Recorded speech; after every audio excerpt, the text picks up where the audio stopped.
नमस्कार प्रिय विद्यार्थियों, वीके नॉलेज इलेक्ट्रिकल में आप सभी का स्वागत है। पावर ग्रिड टेक्नीशियन का एग्ज़ाम 7 फरवरी 2024 को हो चुका है। उम्मीद है आपका पेपर बहुत शानदार हुआ होगा। जिस तरह की तैयारी थी, जिस तरह की उम्मीदें थी, मुझे लगता है पेपर उसी तरह का था। कुछ रिव्यू करेंगे, चर्चाएँ करेंगे, क्वेश्चंस कहाँ से आए, किस तरह के आए, जो आपने पढ़ाई की क्या क्वेश्चन वहीं से आए यानी उसी तरह के आए या फिर उम्मीद के बाहर ही पेपर था, पूरी डिस्कशन करेंगे। कंप्लीट वीडियो को लास्ट तक ज़रूर देखिएगा। चैनल से पहली बार जुड़े हैं तो सब्सक्राइब कर लीजिए। हम इसी तरह का अपडेट, कंटेंट और न्यूज़ नोटिफिकेशन इस चैनल पर आपको प्रोवाइड करवाते हैं। आपका पेपर कैसा रहा, यदि एग्ज़ाम देने गए हैं तो हमें ज़रूर बताइएगा। फाइनल ऑफिशियल आंसर की आएगी तो आपको एक संभावित कट ऑफ भी दी जाएगी और क्या सिनेरियो रहता है इस पर चर्चाएं करेंगे, क्योंकि मुझे लगता है कि अब सबसे बड़ा सवाल यही उठने वाला है कि संभावित कट ऑफ कितनी रहेगी। ओवरऑल पेपर कैसा था उस पर भी चर्चा करेंगे। आइए एक नज़र कुछ क्वेश्चंस पर भी डालते हैं। शुरुआत वहीं से करूंगा। क्वेश्चन तो आप अटेंड करके आए हैं तो आपको भी पता होगा। जो ज़रूरी चीज़ें वो बताता हूँ। पेपर को आप ये नहीं कह सकते कि बहुत आसान था, लेकिन ऐसी बात नहीं है कि पेपर बहुत टफ लेवल का भी था। यानी वही मॉडरेट लेवल जो हमें चाहिए था, जो होना चाहिए था। जिन बच्चों की स्टडी थी, जिन बच्चों ने तैयारी की थी, उनके अकॉर्डिंग वैसा ही पेपर था। प्रॉब्लम थी तो वो था समय का अभाव, लैक ऑफ टाइम। और ये तो मैं आपको पहले से ही बोलता आया था कि 120 मिनट में 170 क्वेश्चन करने हैं। मोस्टली बच्चों का रिस्पॉन्स ये आया कि पेपर पूरा अटेंड हुआ ही नहीं। बहुत से बच्चों का रिस्पॉन्स ये है कि 10 से 15 क्वेश्चन हमारे छूट गए। तो आप क्या पूरा पेपर अटेंड करके आए, ये हमें ज़रूर बताइएगा। इससे भी एक एनालिसिस में सहयोग मिलता है। यानी हम अगर पेपर के लेवल को नाम दें तो मॉडरेट लेवल ही कहेंगे। यानी हम अगर पढ़ाई के हिसाब से बात करें तो वही चीज़ें आई जो आपने पढ़ा था, उसी तरह का कंटेंट था, या यूँ कहें कि उसी तरह का पेपर होना चाहिए था। क्योंकि अगर एकदम से लेवल नीचे आ जाए तो वो फिर 2 महीने तैयारी के लिए भी वैसा ही था और 6 महीने तैयारी के लिए भी वैसा ही था। जो बच्चे लंबे समय से पढ़ते हुए आ रहे थे उनके लिए ही पेपर मॉडरेट लेवल में था। अगर अभी कोई जागा है तो उसके लिए पेपर टफ भी था। अगर कुछ टॉपिक विशेष की मैं बात करूं टेक्निकल में, तो हो सकता है आपके लिए ये नया भी हो। कंट्रोल पैनल की वायरिंग में से आया था। देखिए माय डियर, मैं कुछ भी नहीं छोड़ता हूँ। हमेशा मैंने आपको बताया है कि जो ज़रूरी चीज़ें होती है मैं यूट्यूब पर सबसे पहले बताता हूँ। लगता हो किसी को कि कोर्स बेचने के चक्कर में कुछ चीज़ें छुपा लेते हैं, हम ऐसा बिल्कुल नहीं करेंगे। कंट्रोल पैनल की वायरिंग में से क्वेश्चन बहुत आए थे। बच्चों का ये कहना है कि 4 से 5 क्वेश्चन आए थे। एक पर्टिकुलर टॉपिक से 5 क्वेश्चन किसी कंपटीशन एग्जाम में आना हमारे लिए बहुत बड़ी बात होती है। क्या आया था इसमें से? डिनरेल, रेसवे, फेरूल, इस तरह के क्वेश्चंस थे कुछ। रेसवे, फेरूल, डिनरेल, जी चैनल, ठीक है, लग, कंट्रोल पैनल की वायरिंग में से। तो पढ़िए इसे, थोड़ा सा इस पर समय दीजिए। इसके अलावा इलेक्ट्रॉनिक्स में से भी क्वेश्चन थे और बाकी तो जब हम क्वेश्चन पढ़ेंगे तो हमें समझ में आ ही जाएगा। ट्रांसफॉर्मर के बहुत क्वेश्चन आए थे। वैसे देखो सीधी सी बात है भाई, 120 क्वेश्चन जब किसी पेपर में हमें डालने हो तो ये काम आसान नहीं होता है। बहुत होते हैं 120 क्वेश्चन। पेपर बनाने वाले का सिर दर्द होने लग जाता है, समझ में नहीं आती कि कहाँ से क्वेश्चन दूँ और कौन से दूँ। तो इलेक्ट्रॉनिक्स आया था, ट्रांसफॉर्मर आया, कंट्रोल पैनल वायरिंग के आए, अर्थिंग के बहुत सारे क्वेश्चंस आए थे। देखो अब हम पेपर से पहले या आंसर की जब शो ना हो तो क्वेश्चंस पता करें कि क्या आया था। इसके बारे में मैं हमेशा बोलता आया हूँ कि जो क्वेश्चन ईजी होते हैं, आसान होते हैं, वही याद रहते हैं। कोई हल्के से हायर लेवल का है वो क्वेश्चन आपको याद नहीं रहता, तो वो तो हमें आंसर की आने से ही पता लगेगा। सेकेंड पॉइंट मेरा ये रहता है कि क्वेश्चन की जो लैंग्वेज होती है ना, वो भी बड़ा मैटर करती है। बाहर आने के बाद आपको कुछ कुछ क्वेश्चन याद रहता है, उसकी लैंग्वेज प्रॉपर याद नहीं रहती। तो हम तो यहाँ पर जो क्वेश्चन देख रहे हैं वो केवल हिंट के तौर पर देख रहे हैं। इनका प्रॉपर एक्चुअल लैंग्वेज आंसर की आने पर ही पता लगेगी हमें। और वैसे देखो 120 क्वेश्चन है तो कंप्लीट तो याद रहते ही नहीं है, तो वो आपको प्रोवाइड करवा देंगे आंसर की जैसी आएगी। कुछ क्वेश्चन है उन पर चर्चा कर लेते हैं। ट्रांसफार्मर ऑयल में IFT क्या है? अगर इसका पूरा नाम पूछा है तो इंटरफेसियल टेंशन बोलते हैं इसे, यानी आंतरिक तनाव के बारे में होता है। ये तेल का एक गुण होता है, मैं शायद पढ़ा चुका हूँ, आपने देखा हो तो कहीं। रासायनिक, इलेक्ट्रिकल और वो जो उसके भौतिक गुण होते हैं, 3 तरह के गुण हम करवाते हैं। तो IFT जो है ये केमिकल में जाता है, दरअसल विस्कोसिटी से जुड़ा हुआ है, यूँ समझ लीजिए। ये होता है कि तेल का पानी के प्रति जो आंतरिक तनाव होता है ना, वो तो समय के साथ घटता है। इसे हम डिट्रियोटिएट बोलते हैं हिंदी में, ऐसा इंग्लिश में कोई शब्द है। तो पूरा नाम होता है इंटरफेसियल टेंशन। तेल का एक विशेष गुण होता है जो एक तरह से यूँ समझ लो वो पानी का वो है ना, विस्कोसिटी के जैसा मान लो। पानी के साथ किस तरह का इसका गुण, या मॉइस्चर ऑब्जर्व कार, वो मान लीजिए कि कम सोखता है, धीरे धीरे मॉइस्चर इसमें ऐड होने लग जाती है। यूँ मान लो कि IFT घटता है तो पानी में, जो तेल में पानी ज़्यादा या मॉइस्चर ज़्यादा प्रवेश करती है। उसके बाद देखो ट्रांसफॉर्मर में कहते हैं कि एक क्वेश्चन पूछा ODAF का पूरा नाम। हालांकि बाद में बच्चे ने बताया कि 2 थे, एक और भी था। तो ये तो था ODAF, और दूसरा जो था वो था ANFN, ऐसा ही कुछ था, है ना? नहीं, ANFN नहीं, वो मैं चलो बाद में बताऊँ। ODAF का क्या नाम है, इस तरह का है। दरअसल ये आपका उसका है ट्रांसफार्मर की जो कूलिंग का मेथड है ना, वहाँ पर होता है, जिसमें हम बोलते हैं ना ऑयल नेचुरल, एयर नेचुरल, है ना? जिस तरह से हम बोलते हैं कि ऑयल फोर्स्ड, एयर नेचुरल, तो दूसरा OFAN का इस तरह से आया था। तो ये जो ODAF होता है ना, ये होता है ऑयल फोर्स एयर फोर्स का दूसरा नाम। अब वही चीज़ है ना, कई बार आइदर और बताना भूल जाते हैं। मैंने कभी नहीं बताया कि ये भी इसका दूसरा नाम होता है। देखो हम एक्सेप्ट करने, इसमें कोई बड़ी बात नहीं है। OFAF आपने पढ़ा हुआ है, ये इसी का दूसरा नाम है, यानी ऑयल फोर्स एयर फोर्स, मतलब तेल भी दाब वाला और वायु भी दाब वाली, जिससे हम ठंडा करते हैं। तो यहाँ पर D का मतलब जो है ना वो है डायरेक्टेड। डायरेक्टेड का मतलब है निर्देशित, ठीक है ना, ज़्यादा कोई इसमें नहीं है। तो ऑयल डायरेक्टेड एयर फोर्स है तो इसी का दूसरा नाम, ठीक है। और अगर ODAN आया है तब भी कोई बात नहीं, ऑयल डायरेक्टेड एयर नेचुरल, यानी तेल दाब वाला और हवा प्राकृतिक वाली। तो ये इसका पूरा नाम एक पेपर में आया था। बाकी सिंपल क्वेश्चन है तो उनको हम क्या करेंगे, सीधे आगे बढ़ेंगे, उन पर ज़्यादा टाइम आपको देने की फिर ज़रूरत है नहीं। जैसे ये था, जनरेटर में लोड बढ़ने पर गति पर क्या प्रभाव पड़ता है। देखो वैसे तो जनरेटर कांस्टेंट स्पीड से चलते हैं, लेकिन हम ये बोल सकते हैं कि भार बढ़ने से गति जो है ना वो हल्की सी घटती है। गति का सीधा सीधा असर हमें फ्रीक्वेंसी पर देखने को मिलता है, इसलिए फिर फ्रीक्वेंसी में भी कमी आती है। हालांकि इसके लिए हमें प्राइम मूवर को इनपुट को बढ़ाना होता है और वो लोड को बैलेंस कर देता है, तो ज़्यादा फर्क इतना पड़ता नहीं है। ये सीधा पूछ रहा था, इसलिए लोड बढ़ने पर गति घटती है, ये उत्तर करना है, ठीक है। हालांकि कुछ बच्चे बता रहे थे कि इसमें फ्रीक्वेंसी का पूछा गया था। अब अलग अलग लैंग्वेज आती है, देखो जितने बच्चे सब अपने अपने हिसाब से बताएंगे। इनमें से बहुत सारे के नीचे कमेंट पढ़ना आप, ये भी आएंगे ये क्वेश्चन नहीं आए थे, मैं पेपर देख कर आया हूँ। अब भाई हम किसका माने, ये कम से कम 10-15 बच्चों के क्वेश्चन है जिनको क्रॉस मैच करवाने के बाद ही मैं लेकर आया हूँ। यानी ये क्वेश्चन अगर 2, 3, 5 बच्चों ने बताया है ना, तभी मैंने इसमें लिखा है कि हाँ ये आया है। अदरवाइज़ मैं मान लेता हूँ कि इसने अपनी तरफ से लिख दिया होगा, तो इस पर मत जाइए आप। देखो DC मोटर स्टार्टर में सीरीज कॉइल का क्या काम है। अब देखो सीरीज कॉइल वैसे तो इसने क्लियर नहीं किया है, जनरली सीरीज में OLC जुड़ता है। ओवरलोड रिले जो होता है ना, वो हम मानते हैं सप्लाई के सीरीज में होता है। बाकी NVC तो या तो फील्ड के सीरीज में होती है या प्रोटेक्टिव रजिस्टर के सीरीज में होती है।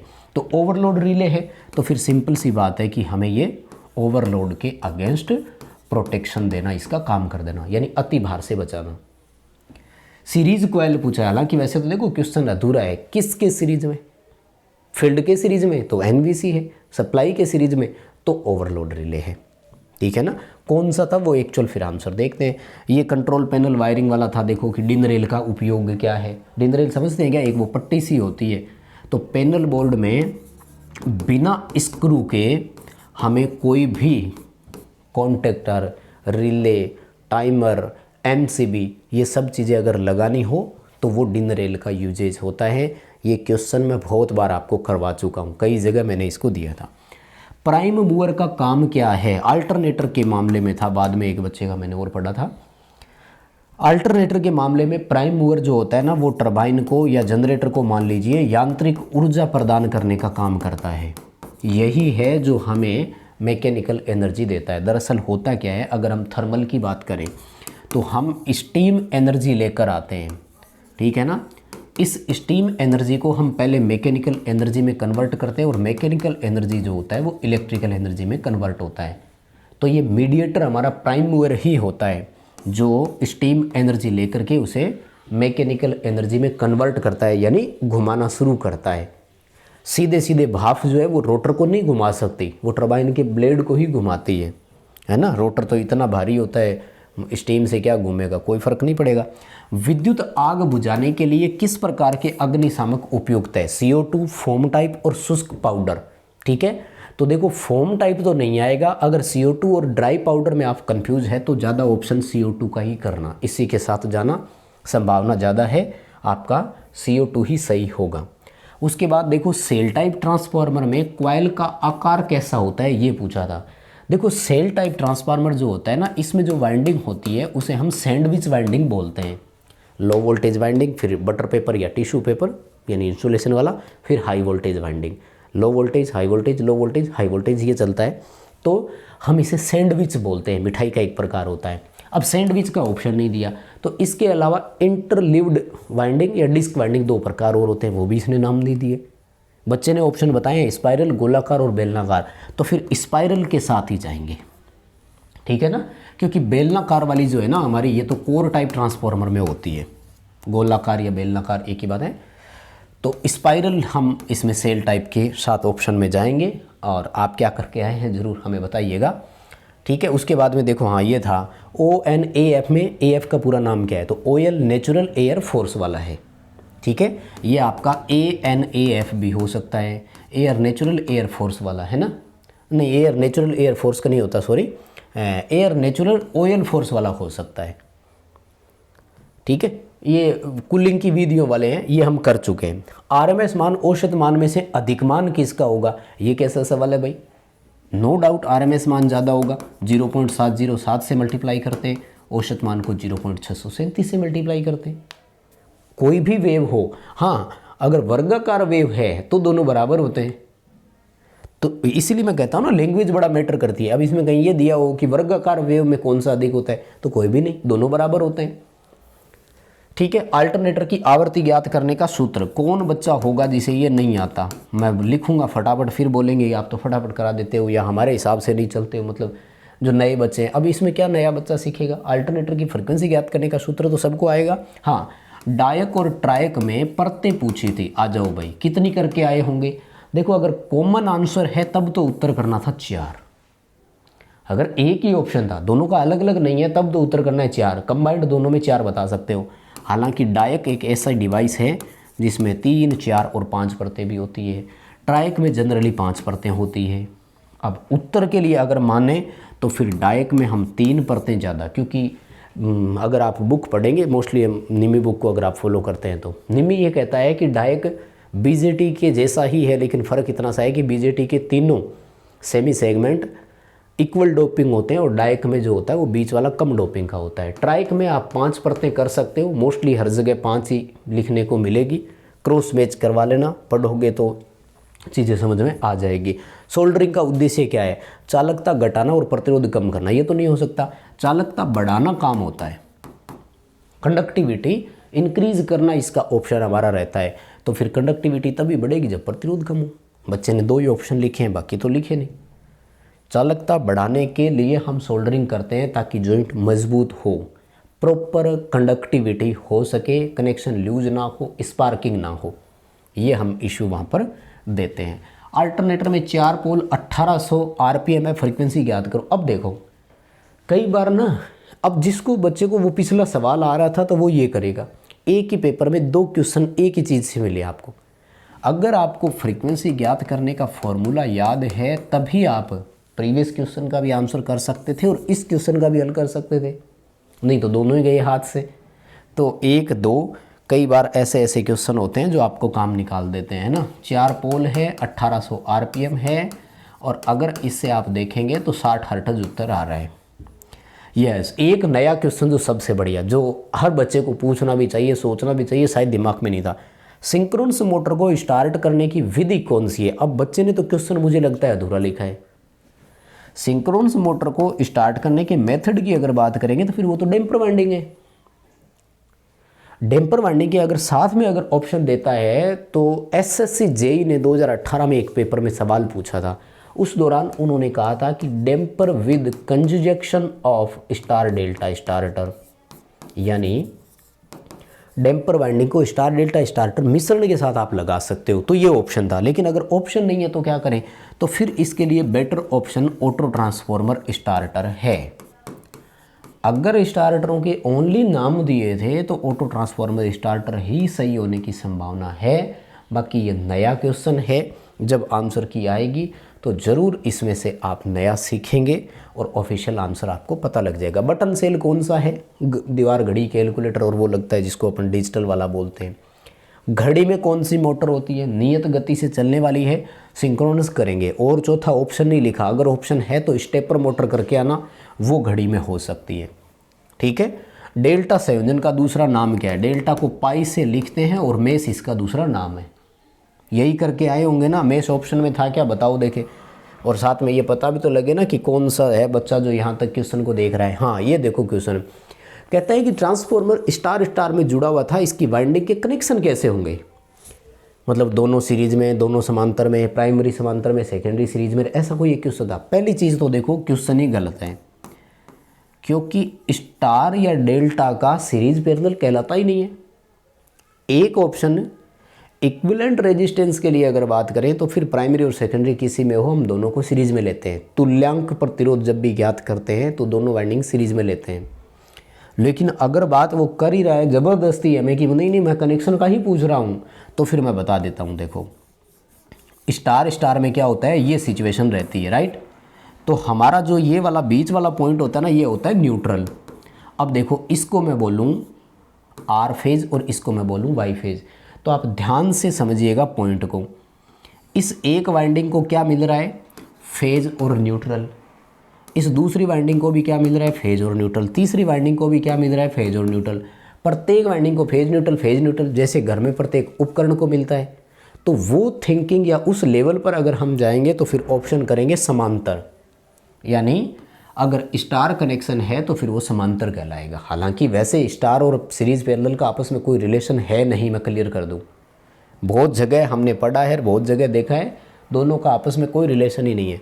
फेज तार के लिए कलर है तो लाल आएगा। आभासी शक्ति का सूत्र पूछा था तो V/I, वास्तविक शक्ति का VI cos फाई और प्रतिघाती का VI sin फाई, और PQ/S से इनका मान दर्शाते हैं। वजन के आधार पर उपयोग होने वाला चालक कौन सा है, एल्यूमिनियम को इसीलिए लेते हैं क्योंकि वो हल्का भी है और सस्ता भी है। सीरीज में सेल जोड़ेंगे तो क्या होगा, वोल्टेज बढ़ेगी, और समांतर में सेल की धारा पर क्या प्रभाव पड़ेगा, तो धारा भी बढ़ेगी। लेमिनेट करने से एडी करंट हानि कम होगी। SCR का उपयोग कहाँ करेंगे, बहुत सारे ऑप्शन होते हैं, यूजेज के हिसाब से देख लेना। पावर कंट्रोल ऑप्शन में आप कर सकते हो। ल्यूमेन किससे संबंधित है, उपकरण के द्वारा उत्सर्जित फ्लक्स को मापने की एक इकाई है ल्यूमेन। मिक्सर चलने के बाद गंध आती है, संभावित कारण क्या है, मिक्सर गर्म हो रहा है, ओवरहीट होगा तो करेगा ही करेगा। सामान्य सिंगल फेज में आपूर्ति वोल्टेज कितनी होती है, ऑप्शन अगर देखेंगे तो 220 वोल्ट ही करना पड़ेगा क्योंकि बाकी ऑप्शन ही नहीं है। ठीक है, बस तो फिर ऑप्शन नहीं है तो इतने ही क्वेश्चन बच्चों ने भेजे थे, याद रहे थे उनको। ये है लेवल आपके सामने। कुल मिलाकर मॉडरेट लेवल था, पढ़ने वाले बच्चों के जैसा था, जो अच्छी सी मेहनत करके गया उनके हिसाब से था। ठीक है, आपका ओवरऑल कैसा रहा, कितने अटेंड करके आए, पेपर का लेवल आपको कैसा लगा, ज़रूर हमें बताइएगा। ठीक है, अभी के लिए बस इतना ही था। बहुत धन्यवाद।